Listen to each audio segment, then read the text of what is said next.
As soon as you think of Alaska, you automatically think of the white-tipped mountains and icy, chilly weather.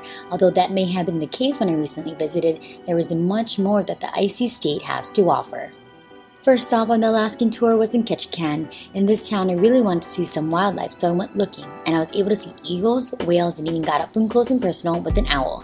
Ketchikan is also known to be the salmon capital of the world, but I didn't see any salmon or bears, which was a real big bummer. Ketchikan used to have a red light district on Creek Street, and it prospered during the gold rush. A famous Madame Dolly Arthur sold alcohol and feminine companionship.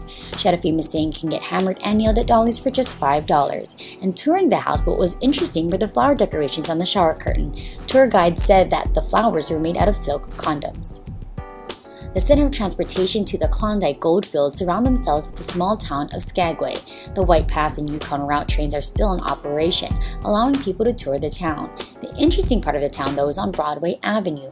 It still has wooden sidewalks, something that hasn't changed since the 1800s.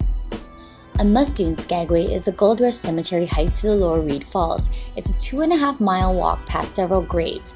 Buried in the cemetery are people like Sophie Smith, a self-styled despot of the 1800s. Once you pass a wooden bridge, you'll be greeted by a small but refreshing waterfall. And if you look close enough, you'll see bits and shimmers of gold in the water. The highlight of my Alaskan adventure was in the state capital of Juneau. When you are surrounded by cold water and ice, you can't help but want to play in the snow with several husky-looking dogs, and that is exactly what I did. So in order to get to the fluffy snow, I rode shotgun in a helicopter towards the Herbert Glacier. The majestic views from up above are just breathtaking. As soon as the helicopter landed, I was greeted by 70 dogs. These dogs and several caretakers live on the glacier mountaintop 4 months out of the year. Our tour guide Misha and the dogs that were pushing our sled that day train on the mountain for races like the Iditarod and the Yukon Quest. The dogs were so friendly and lovable. A helicopter ride and playing with competition dogs, you just can't get any better than that. Alaska was great, and I'd love to come back and see the northern lights. I just don't know if I'll be able to handle the cold though. But if you're looking for outdoor adventure, you will surely find it here in Alaska.